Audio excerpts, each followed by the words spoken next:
A very good day to you and welcome to the Election Watch program, proudly brought to you by the Civio Institute. The Election Watch program is all about talking about the challenges and solutions during our election period. We'll be talking to youth, women, the church, experts, policymakers, and so much more. And today we're going to be talking about a very important conversation which leads to our citizens. What do citizens really want and what do they expect during this election period? To join me for this conversation, I have with me three experts in studio.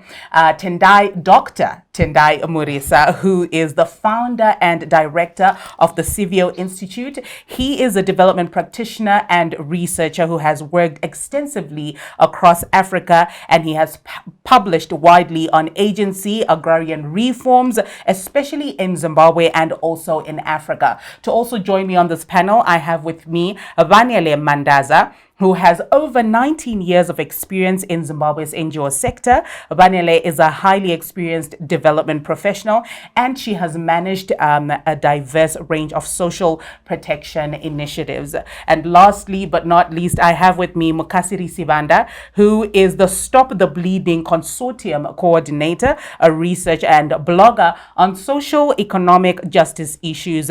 And he also loves reggae music. Thank you so much for joining us. Thank you. So thank you so much. We are obviously in the last weeks of campaigning in the run-up to harmonized elections, and none of the major political parties have produced a party manifesto outlining key issues that they want to address and how this potentially aligns to the citizens' wants and needs.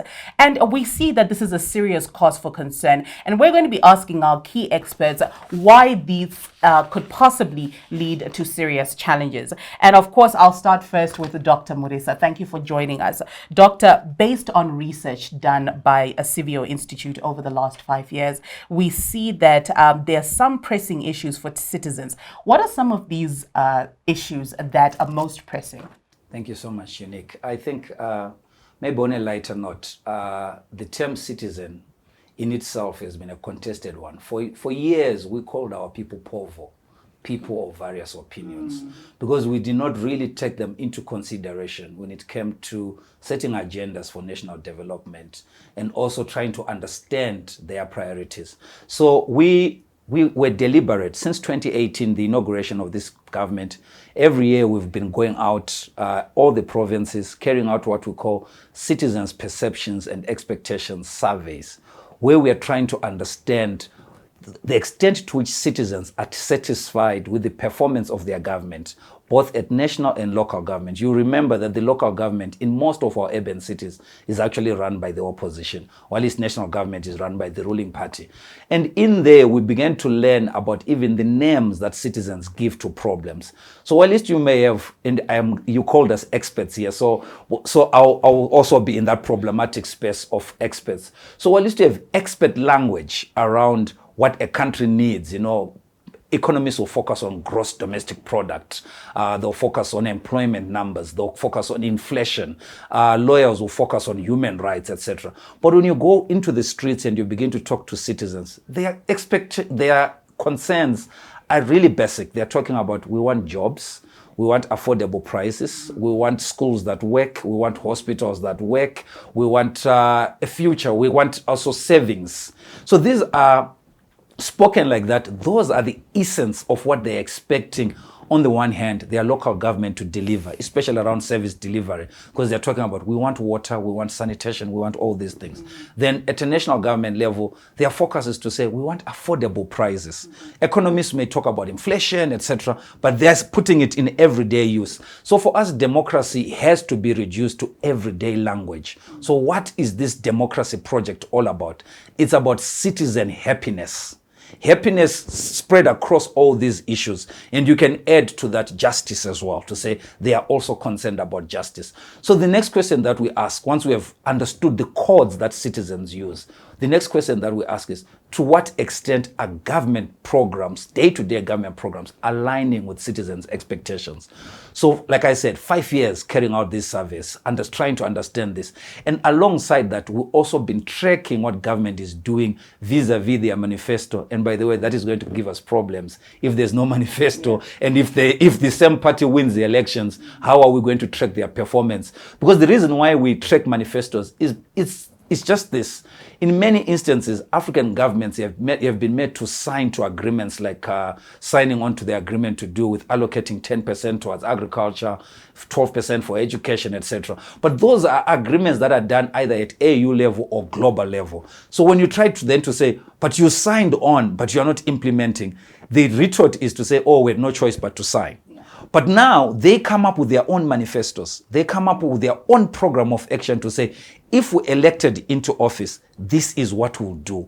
The opposition party ran with smart cities. Then local government, the ruling party, ZANU-PF, ran with this jobs campaign, etc. So we begin to look at that.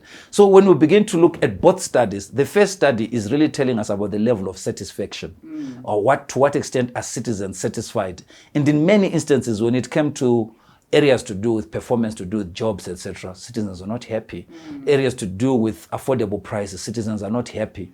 But if you look at what government is doing, government is possibly running with this program, but there's no alignment between what government is doing, what citizens expect. Thank you so much, Dr. Marisa. And of course, if you want to actually understand a little bit more about what Civio has been doing, you can go on their website. They have a Citizens Watch tab and also an Elections Watch tab to help you, understand a little bit more about the manifestos of the ruling party and the other parties and how far they've been able to fulfill those promises. I'm just going to quickly go to Kasiri. The growth and investment of the mining sector over the past 5 years has been touted as a major success, obviously, under the Second Republic. Have the benefits from the growth in the sector been experienced by all, inclusive of the citizens? Yeah, thank you. That's a great question. And since we are talking about elections, I think it's important that there is also a word that is always trending, the rigging. So we want to talk about now, is the distribution of wealth been rigged or not? I think that's the way the question is. Yes, you talk about growth. Since 2017, the export earnings have doubled. But that indicator has got nothing like what Dr. Marisa was saying, to do with the day-to-day living experiences of citizens.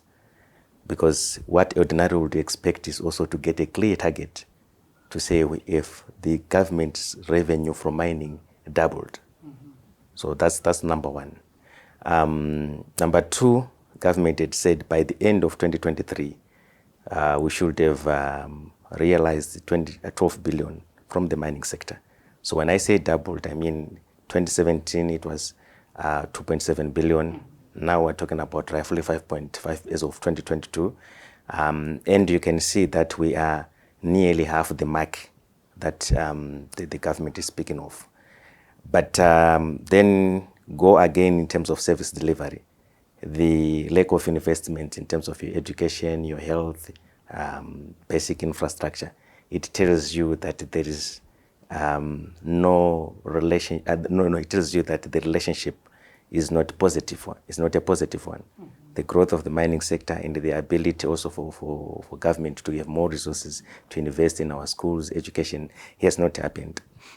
And it's also important that we're not talking about mining. We're talking about a sector that is highly prone to illicit financial flows, to rigging. So this rigging is not only by government, it's also a rigging that can be done by corporates. You understand? Yeah. And now that we are growing the mining sector, we are also increasing opportunities for the nation to be fleeced in terms of manipulation, base erosion, and profit shifting.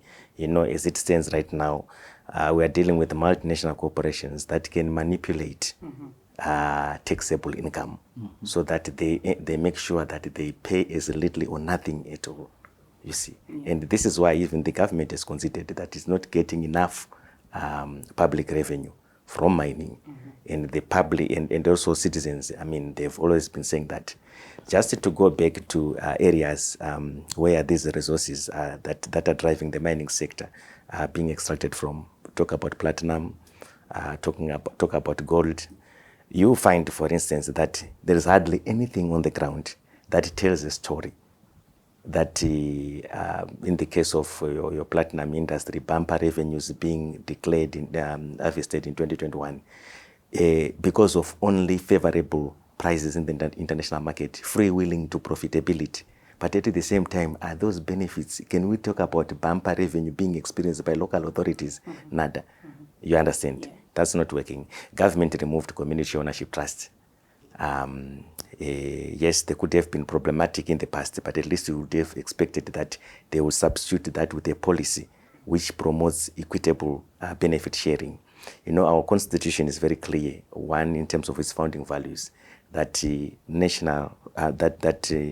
natural resources must be equitably shared. And there is emphasis on national development, that in communities where the resources are extracted, they must derive benefit from. Yeah. So equity is the word. And we are seeing the unequal or uneven sharing of benefits that are coming from the mining sector. We are talking about the lithium, its potential, but what we are experiencing is low value added commodities. And what you do that once you are in that zone, you are at the bottom of the food chain system. So you can't grow value. So we would want at least that effort, which is more deliberate and intentional, not only from a Zimbabwean perspective, but from a regional perspective, where we manage some of the risks that are quite strong when it comes to value addition and beneficiation of minerals. How do we work with South Africa, Zambia, and other countries to move forward? So the bottom line, as I conclude, I think, is you have asked me the question, can we see the equitable benefit from the mining sector? I'm worried that this system has been rigged and we are losing out. The minerals are a finite resource. So the development opportunity, I think, has been squandered or is being squandered. Thank you very much, Kasiri, for that. Vanele, talking about, the unequal distribution of resources or communities not being able to see the reaped fruits of course, their resources within those specific communities. Let's talk a little bit about the education sector within Zimbabwe. What have been some of the major challenges within education in Zimbabwe over the past 5 years? Thank you. I think our conversation here, firstly, to establish that education exists in a nexus of a relationship between structures and policy frameworks, what citizens want, our relationship with the private sector, as well as just being able to deliver basic education from ECD. So if to understand education, we have to understand the relationship with all these players. And in the last 5 years, we cannot ignore the elephant in the room of COVID-19 and the shutdowns. But through those turbulent times, we have had both positives and negatives at the same time. In 2019, we were at almost 9,000 schools across the country. 5 point something and some change are primary schools, and 3.7 would be secondary schools. So in the time since 2019 to now, we've added just sub 1,000 schools. That's a great thing because we are increasing access, but at the same time, a large number of those schools remain what are known as satellite schools, which means they don't meet the requisite standard of a registered school. Why is that a problem for access? Because if you can't access the school, you can't then take advantage of the quality of the teaching and the learning that's actually happening in the institution. Yeah. And that has been a growing concern over the last 5 years, in the sense that we are losing great teachers to the so-called favorite term in our country, greener pastures. We have infrastructure that could have been developed and at least brought up to speed with the rest of private schools and urban centers. You have the growing rural and urban divide. Those are some of the challenges. And just to break down a few of those, when we talk about access, we have a growing number of young people, particularly adolescent girls, who are not completing secondary school. We've had our transition rate, primary to secondary school, is sitting at about 85%, but in secondary school, 3% of our learners are not completing O-level. Once they come to that point and cannot proceed to advanced level, then we have a challenge of what alternative pathways exist for them, because the tertiary pathway is going to be limited based on their academic aptitude. Vocational training is mostly in urban centers. If you look at the spread, the Ministry of Youth has done a good job in trying to resuscitate vocational training for young people. Yeah. But again, the concentration is going to be in urban centers. So you have a large number of rural learners. Preliminary results of the census say 61.4% of Zimbabwe's population is in the rural area. So if we're not focusing on outcomes or the quality of teaching and learning for our rural learners, then we are falling short of the mark. And so any conversation around education must focus on access, quality. And then the third thing I would add is outcomes. Why do children want to go to school? Or why should they go to school? Yeah. What are they seeing? And so in Mr. Sbanda's world, they are those who can go and dig and get a block of something and sell it and come back. We've had situations where young people go back, drop out of school, go back to the teacher and say, but I'm earning more than you. Yeah. So the value for education itself is being compromised. Outcomes in terms of, if I don't do well, my 5 O-level subjects, including maths and English, what is available for me? The vocational training route, is it linked to a market, a private sector that is placing a demand for that skill so that we can also generate our own income? What is happening with entrepreneurship? We have the new curriculum. How many of those, or how much of those principles are espoused in the new curriculum to make it fashionable, and I'll use that term, for young people to be their own boss, but with the requisite discipline of having gone through school and actually finished school at the same time. So like I say, the nexus between those things, you cannot look at education without looking at the rest of the elements that make up our nation.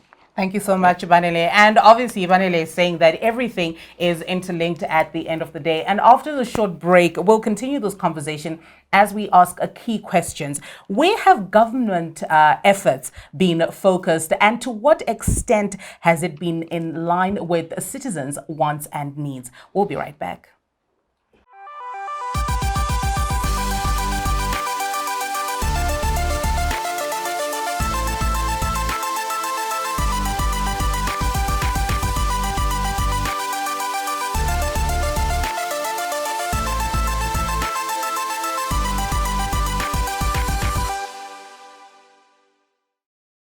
Welcome back to the Election Watch program, proudly brought to you by the Civio Institute. And today we're talking about a very important topic, which is around citizens' wants and needs. To join me for this conversation, I have with me Dr. Tendai Murisa, Banele Mandaza, and Mukasiri Sibanda. We so often talk about, the election season, but at the end of the day, who are the elections for? And, we've been talking just before the break about the political parties' manifestos. Most of them have not produced their manifestos on the ground, and this is a cause for concern, because if we vote for political parties, at the end of the day, it's really about the value that they're bringing to the table. And I'll start off with Dr. Murisa.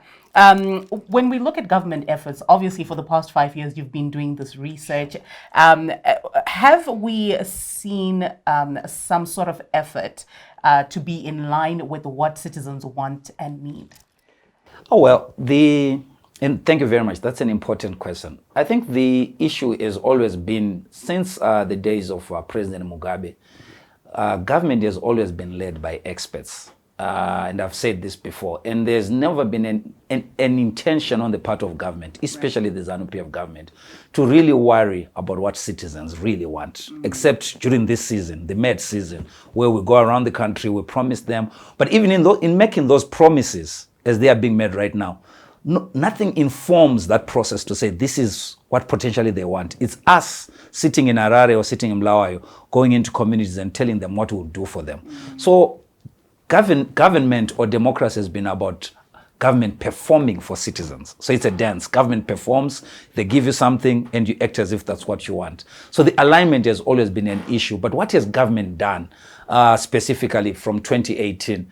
I think this government, from a social science public policy characterization, is one of the most difficult ones to do.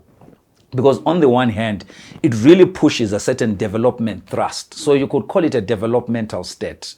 It pushes a certain thrust. You see it active in the modernization of infrastructure. You see the airport, you see the new parliament, you see the roads, you see the dams. The number of dams that were built by this government, some of them yet to be completed, are more than the number of dams that were built by the previous post-colonial government. Right. But this government only has had 5 years. So you can tell, and it's fascinating to say, how are they doing this in the absence of inflows of aid, official development assistance, etc. Maybe it's the utilization of the 2% and many other sites, even utilization of mining resources, etc. But take all that, and also in agriculture government has done in terms of just harvest, record harvest. The wheat, CNN was in the country looking at the wheat miracle. So there's a story there to do about the recovery of wheat production, actually becoming bigger than what we used to produce historically. Tobacco has also been the same, maize the same, soybean is recovering. There's huge recoveries around livestock. So all these questions are there, and even in our barometer report, when we rank government performance by clusters, agriculture scores higher than many others, and social service delivery at the lowest. Why is this a contradiction? When we talk to citizens, their first and primary concern is social service delivery, but it's where government has scored the lowest. By the COVID-19 period, whereby we saw government doing a lot in terms of responding in the health sector by making sure that we had access to even the vaccine, etc., etc. By that period, this government has miserably failed when it comes to health delivery. We've lost more doctors, our hospitals are collapsing, etc. So, but on other things, they're doing very well. So for us, it's about alignment. To what extent do we create that alignment? So that's number one. But number two is the development thinking, the approach, what others may call an ideology, others may call a model. What we have here is neoliberal thinking around big infrastructure and trickle down to say, if we were to do roads, if we were to bring in big mining investors, there will be a trickle down, jobs will be created, etc. And we may see, I'm not discounting, we may see 20 years from now, maybe a qualitative improvement in life, etc. But at the moment, what we're doing is we're underinvesting in education. And we all know that education and health are the pillars of any vibrant society. Yeah. So if in the absence of strong investments in those areas in terms of the quality of the education, quality of health delivery, the 20 years that we're talking about, those resources, those assets, we may not have a qualitatively educated workforce to benefit from mining. So we may find ourselves, like other African countries, beginning to import specialized labor because we've underinvested in developing our own people. So I think there's that challenge to do with the model that informs this trickle down kind of thinking is the one that we have to really critique and say, has it contributed towards something? Because also it is aligned to the low wage model that we've seen government push. Government, despite the fact that the Zimbabwe Revenue Authority over the past 5 years has been collecting more revenue than even during Tendai Mbiki's time, but government still insisted on paying people in local currency and just paid the incentive in US dollars. But the real salary was but it's actually a low wage model. You see this being pursued in countries like China, etc. So there's that kind of information to informing to say you spend less on salaries, but you push the money into these major projects, and these are the ones that are going to propel development. But that's counterintuitive, because if you really think, if you're to begin to put money and create, you strengthen the group under the middle class and the middle class itself, then you begin to see demand for goods. You begin to see growth, and you begin to see increased circulation of resources. At the moment, what we have done is, through mining deals and other construction deals, we've created a very narrow elite, a very small elite that benefits from these government contracts. But in the process, we've decimated the middle class. This middle class that Banele was talking about, to say the teacher is now being told by this youngster who has gone to do artisanal mining to say, I now earn more than you. Yeah. And in the process, we're destroying professions. India. Thank you so much, Dr. Marisa, for that. Mukasiri, let's talk a little bit about some of the concerns and issues of communities, especially those that are in mining areas. Looking at those that are campaigning for office, what do they need to be able to address once elected? Yeah, so the question here is about the benefits, yeah, and the inequalities that are currently persisting. That needs to be addressed, because it's a constitutional issue, and we need to understand that minerals are a part of natural wealth. It's God-given wealth. Those are meaning to say that as we extract that wealth, it's also depleting, but also the benefits must be shared for all citizens to enjoy. So when we see someone saying, yes, we've earned 3 billion from platinum, 4 billion from gold, that's not enough. We are interested in how much did the government get in terms of mining, and how that revenue has been deployed for provision of basic services, your education, your health, public infrastructure. And this is what we are not seeing. So I think what we need to address first is to ensure that there is equitable benefit sharing. We are talking about also employment.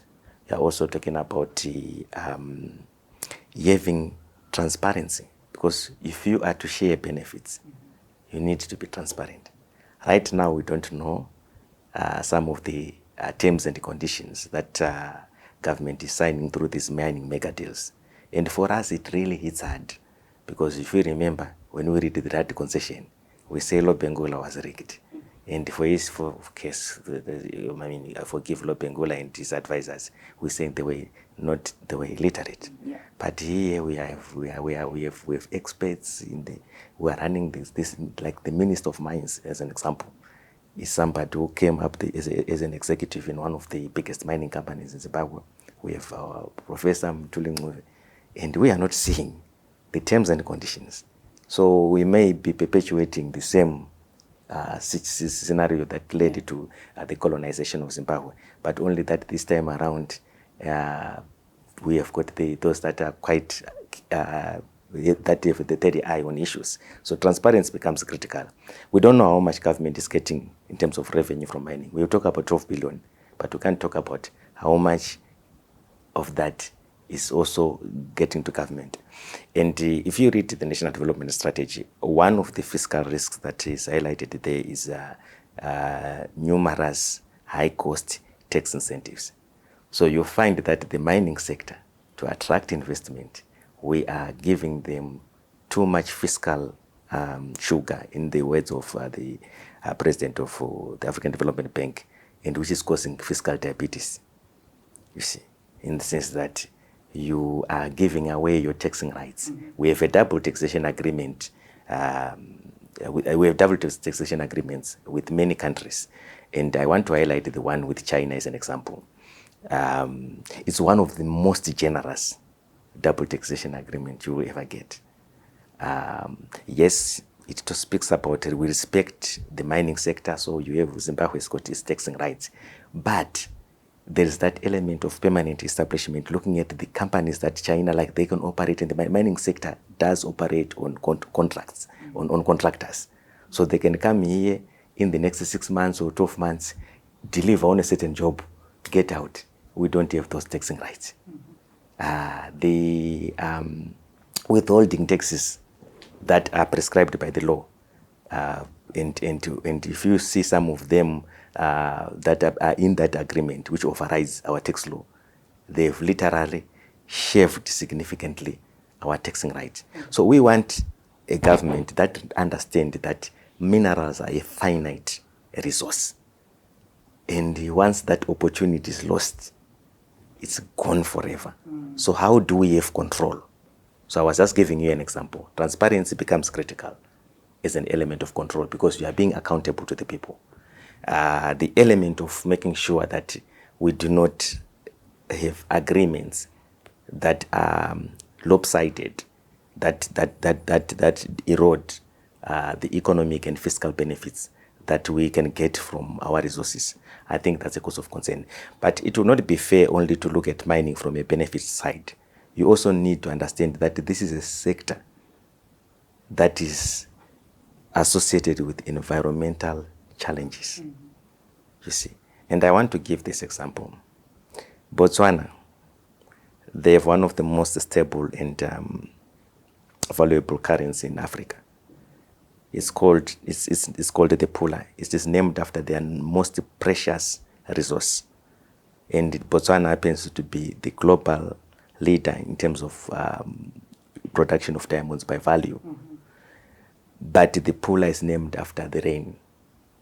So we can talk about mining, but to our communities out there, what they want is food. We are saying from the pit to the pot, but for them, the pots, I mean, when you're exporting, but for them, they want to see how are we transforming this underground asset into a vibrant agriculture so that we can feed ourselves, we can have affordable. You know, in other countries where I've traveled, food is affordable. In Zimbabwe, it's expensive. You understand? So you would want those connections. Let's not talk about mining sector performance outside the performance of food agriculture. Let's not talk about mining performance without the performance of the environment, because in the end, if you do a cost-benefit analysis, you would find that the environmental costs are burdened on communities. Yet they count the costs of mining, but hardly anything when it comes to the benefits. So I think that is what the government should deliver: control, being transparent, root out corruption, fight illicit financial flows, make sure that the connections between what people want, their needs, and mining are very clear. Thank you very much, Mukasiri, for that. Vanele, Mukasiri is talking about, tax incentives, which don't end up bringing benefit to these specific communities. Dr. Morisa was also talking about health and education being some of our key pillars of the society. Absolutely. But we constantly are seeing challenges of lack of transparency, corruption, and infrastructure is being built, but we're not seeing the results on the ground. How do these challenges then manifest themselves in rural and urban areas? I want to pick up from what Nkasiri mentioned in terms of understanding the difference between a benefit to me, as a community member of a finite resource and the manifestations, I would put it that way, of a manifesto or a government policy. And you see this so clear in education. In the last 5 years, barring this year, we have had industrial action by teachers every year without fail. Government teachers have had some incapacitation every year. And so while we have built schools in the last 5 years, we've also had a very disgruntled workforce. And so what we need is a system that enhances the structures. We recognize the structures and the efforts, but the system, the soft skills, if you would, the softer part of delivering on social services and protection for children and learners is where the work is right now. And so how you see that playing out in rural and urban areas.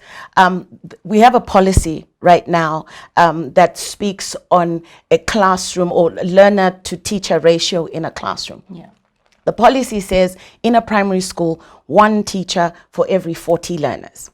Okay, we've managed to, our performance has remained just sub on 40, but in urban areas where you now have an influx of the population, you have schools that, we are all aware of terminologies like hot sitting, multi-session schools. Why is that? It's because we have a larger population of learners than we have space for.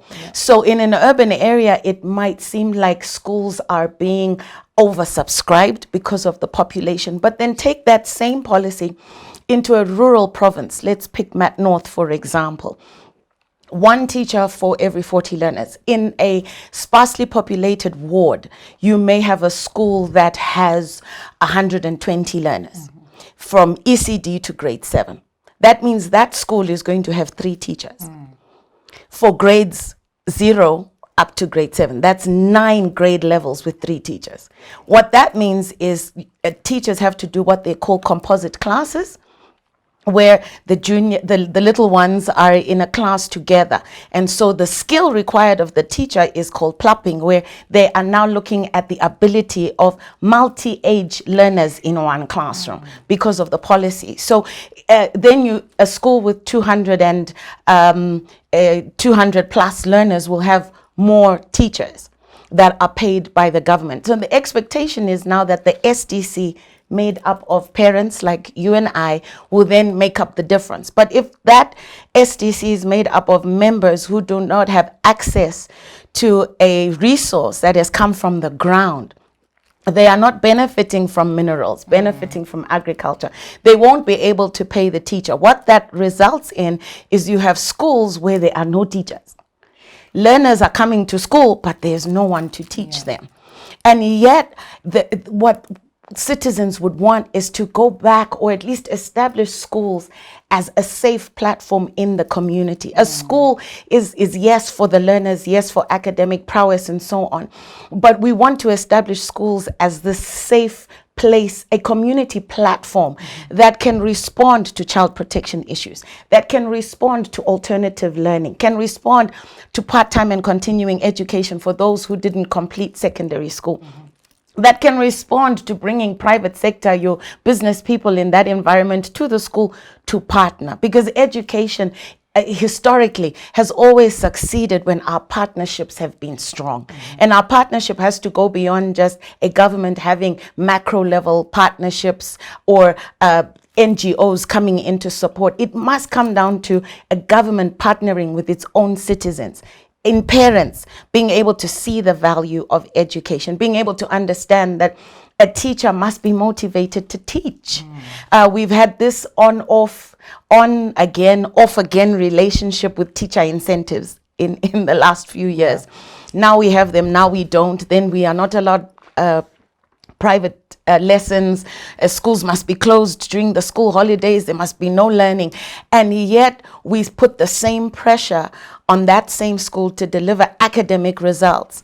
You know, another pet peeve of mine, if I could put it that way, is how you compare a child in a rural area's academic performance with a child who's in an urban area who's received a tutor, who has access to digital learning, who has access to a more motivated teacher. And we saw the stark reality of this in COVID, where everything shut down and we were moving towards digital learning, alternative learning platforms. And yet a vast majority of the country, rural areas, didn't even have access to a radio signal for radio lessons. And when the radio lessons were provided, there is no parent to support that value of education. There isn't a repository that the child can go to for revision. So our education becomes episodic. And as long as we have that stop-start, we are going nowhere. We will just be on the same spot, dancing to the same tune. Thanks so much, Vanile, for that. Well, after the short break in our last segment, as we keep looking at some of these glaring challenges that citizens are facing on a daily basis, we're going to be asking the key questions. What more can be done by political parties and candidates vying for public office to ensure that what citizens want ultimately ends up being addressed? We'll be right back.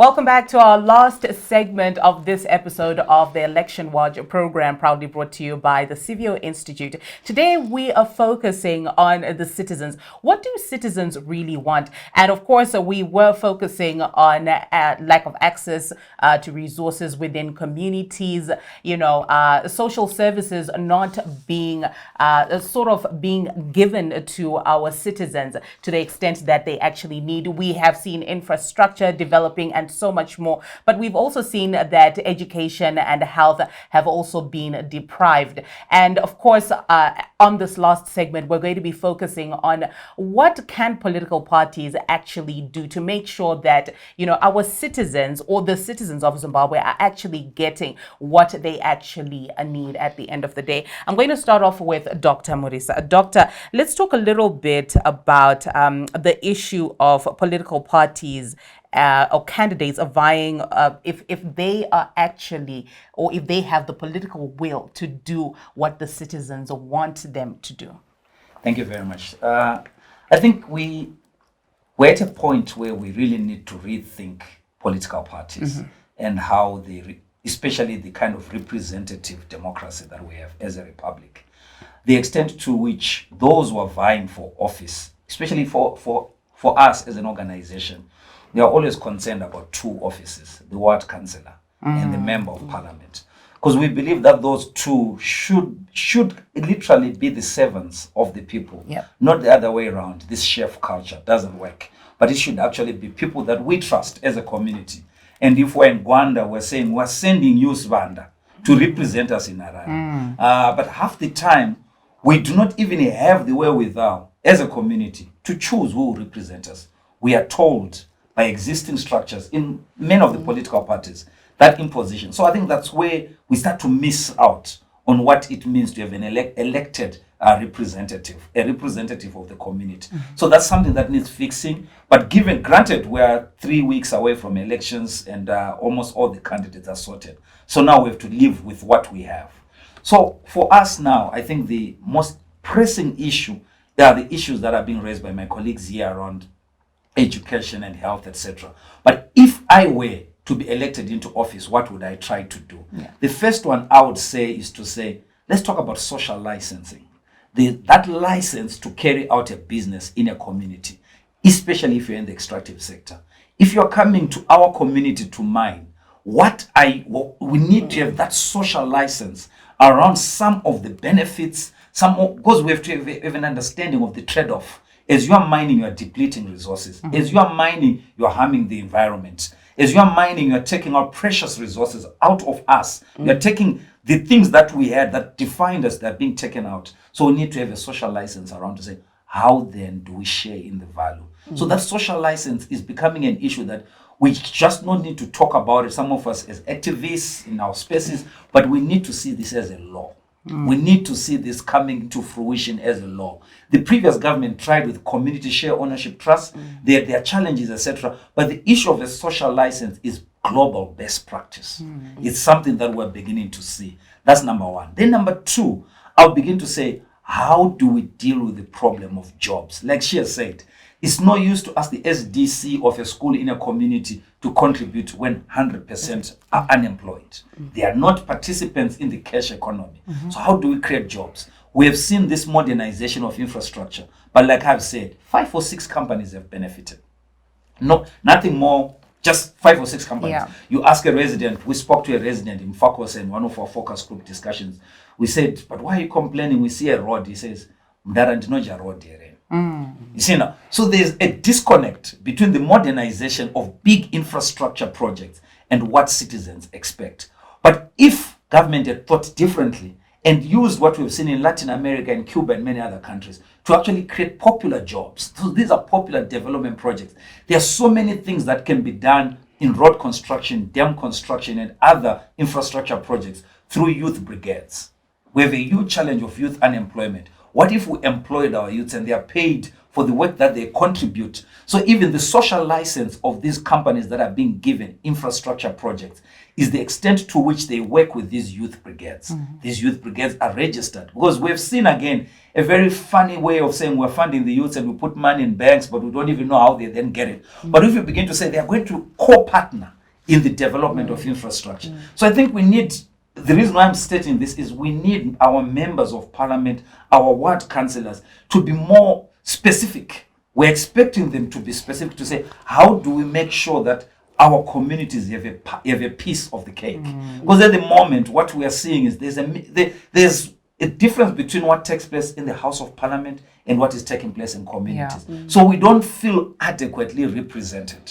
So, but if we begin to look at these things to say, there's 7 issues coming from a community. It's jobs, affordable prices, it's health, it's social service delivery. How do we make sure that we have action plans around all this? And to make sure that our member of parliament is working also with our ward councillor to make sure that these issues are addressed at a local level and national level. At the moment, we elect them into office, we fold our hands and we expect them to deliver. That is the challenge.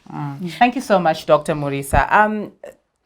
Munkasiri, we see that a doctor obviously has explained about the importance of a social license, which is important within our communities, but also the challenge of the chef mentality, where at the end of the day, we know that our MPs and our councillors are supposed to be serving us instead of the other way around. How can we deal with this within the communities? Because it almost seems as if community members are afraid to approach their MPs or councillors when they see a mining company that's coming to damage their environment and they're not being compensated, to ask the key questions on transparency and accountability. Okay, I love reggae music. So I'm going to quote Bob Marley. In the abundance of water, the fool is thirsty. And also, likely, there is a song dedicated to Zimbabwe by Bob Marley. Every man, woman has got a right to decide his or her own destiny. And in this judgment, there is no partiality.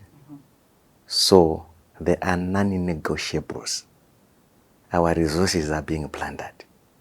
We see people getting paid in US dollars for extracting gold. But when you grow cabbages, you grow food, you are told that you can't get that money.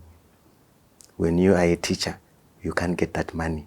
76 cents per every dollar that we get from the exports is coming from mining.